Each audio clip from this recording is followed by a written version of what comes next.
Fabricado em 1975, o Boeing 727 de registro N844A pertencia à American Airlines durante quase 3 décadas, realizando viagens internacionais com as cores estadunidenses em sua pintura externa.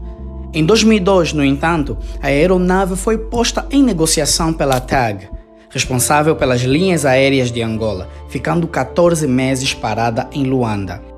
O avião foi roubado do Aeroporto Internacional 4 de Fevereiro, em Luanda, a capital de Angola, em 25 de maio de 2003. O desaparecimento da aeronave provocou uma busca em todo o mundo pelo FBI e CIA. Nenhum vestígio do avião jamais foi encontrado.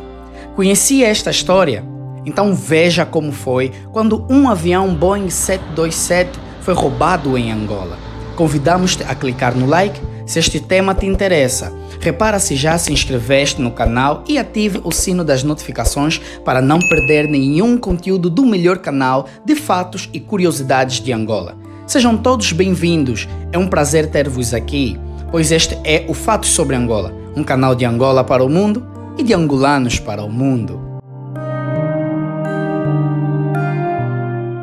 A empresa American Airlines entrou em negociações através da Aerospace Sales and Leasing para fechar acordo com a TAG, a companhia de voos de Angola. A aeronave ficou estacionada no aeroporto de Luanda durante o acordo, resultando em uma dívida de aeroporto retroativa, o que gerou uma polêmica judicial sobre qual companhia aérea deveria assumir a despesa por causa da lentidão de ambas as partes no processo de compra e venda.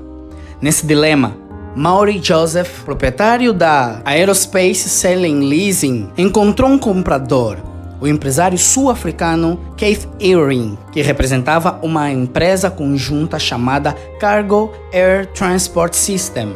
O Boeing 727 seria usado para transportar diesel, como apoio a uma operação de mineração de diamantes na África.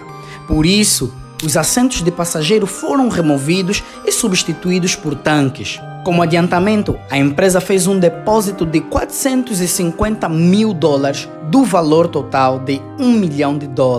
Apesar de sua manutenção estar em dia, a máquina não estava em conformidade com os regulamentos da aviação angolana para sua conversão de aeronaves de passageiros para aeronave de carga. Ou seja, ela não tinha permissão para operar. Para deixar o Boeing pronto para que fosse levado para Johannesburg, na África do Sul, Irving enviou Ben Charles Padilha, um mecânico e piloto privado, que levou o ajudante John Nickel Mutanto, da República do Congo, que também era mecânico. Nenhum dos dois homens tinha certificação para voar um Boeing 727, que normalmente requer 3 tripulantes. Ambos os homens estavam trabalhando com mecânicos angolanos para obter o plano de voo pronto e o Boeing 727 estava estacionado no Aeroporto Internacional de 4 de Fevereiro, inclusive já abastecido. O empresário sul-africano já havia programado para que uma tripulação chegasse em Angola no dia seguinte para poder fazer o transporte da aeronave para Joanesburgo, visto que Mutanto não era piloto e a licença de Padilha valia apenas para conduzir aeronaves menores como piloto privado. Portanto, não lhe deram permissão para conduzir um Boeing. A aeronave começou a rolagem sem se comunicar com a torre de controle.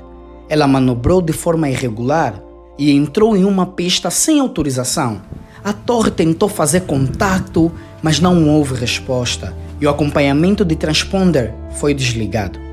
Com suas luzes apagadas, a aeronave decolou rumo ao sudeste sobre o Oceano Atlântico. Funcionários do aeroporto viram quando o avião começou a taxiar em uma das pistas de maneira errática. Nem o avião, nem os dois homens foram vistos desde então. Desapareceram para sempre. Uma vez que o incidente aconteceu em um período em que o mundo ainda era assombrado pelos atentados de 11 de setembro, a guerra civil em Angola acabava recentemente, a inteligência do governo dos Estados Unidos entrou em alerta máximo e moveu todos os esforços para conseguir localizar a nave em algum país. Porém, não encontrou nada. Existem muitas teorias sobre o que aconteceu com o avião. A irmã de Padilha, Benedita Padilha Kirkland, disse ao jornal South Florida Sun Sentinel que sua família suspeitava que ele estava voando a aeronave e o medo que ele posteriormente caiu em algum lugar na África está sendo mantido contra sua vontade. O FBI, junto da CIA, realizaram várias buscas aéreas, marítimas e realizaram o contato com aeroportos de países vizinhos e de todo o mundo, mas sem sucesso.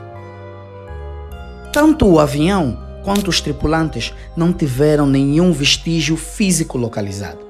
Mas me diz aqui nos comentários, qual é a tua teoria para este caso? Roubo? Fraude ou terrorismo? O que achou deste Veja Como Foi? Clica no like para sabermos que gostou.